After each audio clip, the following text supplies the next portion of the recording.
Hi guys, Casey's Dustman here. Welcome to this month's whiteboard workout for August 2013. This workout is all about power and explosiveness. Everything we're doing is fast and is dynamic. So in order to make this workout effective, we're going to keep our working sets short, 20 seconds, and we're going to give plenty of rest, 40 seconds. So we're going to give twice as much rest as we're doing for work. We're going to do 4 sets of 4 different exercises. So the volume is very, very low. The goal is to get as much intensity as possible per working set. So it's not necessarily about quantity, how many sets we're doing, it's how intense can we be with every single set. Dynamic warm-up for this is incredibly important. Make sure you're taking a good 15 to 20 minutes to take your athletes through a good dynamic warm-up. You want to progress the warm-up so it's starting to get a little bit more faster, a little bit more dynamic, a little bit more explosive, so you're preparing them for the demands of the workout that they're about to get into. So we're going to start off with a hurdle figure 8. We want 2 hurdles set apart about 3 feet, give or take. Now we can widen them if we want more challenge. We're going to start behind the left hurdle, loaded into the hips. It's very important that the hips are low and stay loaded. If I'm on my left side, I'm going to push off my left leg to drive through the middle of the hurdles to the top right. So I'm in the bottom left of the hurdle, I'm going to go to the top right of the next hurdle.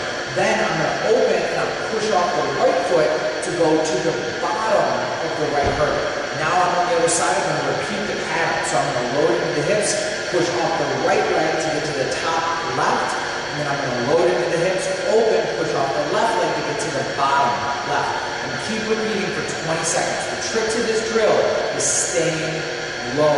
If the hips start to come up, we lose all power and extension, and we're really losing the focus of this exercise. So keeping the hips low is key.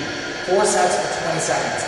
After that, we're going to go over to our rip trainer for our next 2 exercises. The first one is going to be a rip, jump, row.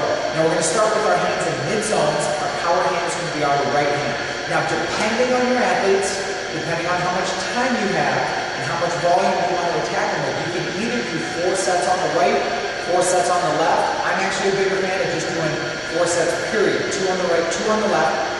That way they're going to get big explosiveness through their jumps and you're not going to beat them down and condition them as much. So again, if you want to add some more volume, that would be an okay way to do it, but I like to keep this 2 and 2. You're going to start in the drag position, the bar across the chest. You're going to load into the squat, pushing the bar out, explosively extend the hips, jumping in the air, pulling the bar to the chest, and then landing, flexing into the hips and pushing the bar back out. We want repetitive jumps, land, drive, land, drive, land, drive. 20 seconds. Now if we're switching, then we'll switch to the other way, so we'll have the left hand as the power hand, chords on the other side, and we're going to repeat for another 20 seconds. Again, taking 40 seconds rest in between. We have 4 sets of that one. After that, we're going to go into a rip punch, or a rip samurai strike. It's actually my favorite. The rip punch is going to be power hand, palm down. The samurai strike is going to be power hand, palm up. It's a little bit easier for people to kind of get that swinging motion, so I like that one, but you can use whichever one you want. For the punch or the samurai strike, we're going to be facing away from the anchor point and kind of an offset fighter stance. We're going to load into the hips. Now the trick is to make sure we're extending the hips, rotating the hips, pivoting the foot, pushing the bar, and then pulling the bar. Then we want to load, drive.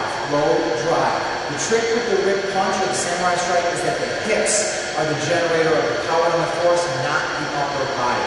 Make sure the upper body is not only pushing, but pulling. That base hand is pulling and rotating those shoulders, twisting the rib cage as they go through the motion. We'll go right side 20, rest for 40, left side 20, rest for 40, and continue to repeat for 4 sets. Our final exercise is going to be an overhead twisting med ball slam. I really like to use a D-ball on this one because it doesn't bounce as much, so it makes you be very powerful driving that ball into the ground.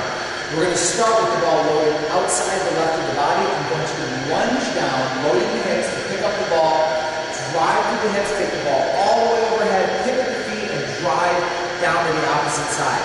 Loading into the hips, picking up the ball, driving over and across. I want a big arcing rainbow motion with the med ball, and I want to load the hips to go get the ball, not bend over and flex the spine. I got 20 seconds, hard and fast, 40 seconds rest, and then I'm going to repeat for 4 sets. And that's it. Simple, but yet incredibly effective. So I really hope you guys enjoyed this workout. I hope your clients and your athletes enjoy it.